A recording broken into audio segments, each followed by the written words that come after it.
முத்துக்குமார் கூட ரொம்ப ஃபாஸ்ட்டாக எழுதி கொடுத்துருவார். ரொம்ப டைம் எடுக்க மாட்டார். சரி, அவர்கிட்ட சுச்சுவேஷன் சொல்லியாச்சுன்னா டக்கு டக்கு டக்குன்னு எழுதுவார். அப்புறம் என்ன ஆயிடுச்சு, நான் வந்து சரி முத்துக்குமார் நீங்கள் வர வேண்டிய அவசியம் கூட இல்லை, ஸ்டுடியோக்கு வர வேண்டிய அவசியமே இல்லை, ஃபோன்லேயே நீங்கள் தான் எழுதுறீங்களே, டக்கு டக்குன்னு எழுதுறீங்க, நான் பாடுறேன். ஃபோனில் பாடி அவர் எத்தனை பாட்டுக்கு நான் அவர் டியூன் இது என் டியூனுக்கு பாட்டு எழுதி கொடுத்துருக்காரு தெரியுமா? நிறைய பேருக்கு தெரியாது.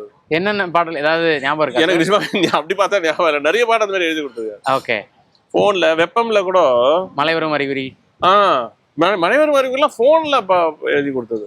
ஓகே. ஃபோனில் நான் பாடி அப்புறம் எல்லாம் ஓகே பண்ணிட்டு அந்த ரெக்கார்டிங்க்கு முன்னாடி இன்னைக்கு அந்த பாட்டு ரெக்கார்டிங் அப்போ சொல்லுங்கன்னு சொல்லிட்டா சும்மா வந்துட்டு ஒன்றும் இல்லை, அது கூட ரொம்பலாம் உட்கார மாட்டார்.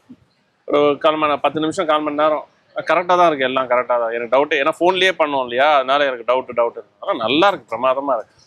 ஃபோன்லேயே அவர்கிட்ட நான் பல பாடல்கள் மாதிரி வாங்கியிருக்கேன். டியூன் ஃபோனில் பாடி அவர் எழுதி அது மாதிரி அவர் சொல்ல நான் எழுதிப்பேன். ஓகே.